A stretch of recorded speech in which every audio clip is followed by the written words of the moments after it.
যে এই তিলোত্তমার আত্মার শান্তির জন্য যে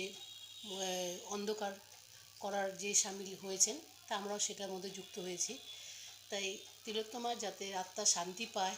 তার মা বাবা যেন মনের একটু স্বস্তি পায় যে না, আমার মেয়ের জন্য সারা বিশ্বের লোক আজকে মোমবাতি জ্বালাচ্ছে, এই অন্ধকার যেন তাদের কাছে আলো হয়ে আসে, তাদের মুখে যেন একটু হাসি ফোটে যে আজকে ওই ওনার মেয়ের জন্য আজকে সবাই কাঁদছে, খালি ওনার মা বাবা না, আজকে সারা বিশ্বের লোক ওনার মেয়ের জন্য যে আত্মার শান্তির জন্য যে কামনা করছে, সারা বিশ্বের লোক করছে, সেটা ওনাদের সাথে আমরা সামিল হয়ে আজকে ওনার তিলোত্তমার আমরা আত্মার শান্তি কামনা করি, তিনি যেন ভালো থাকে।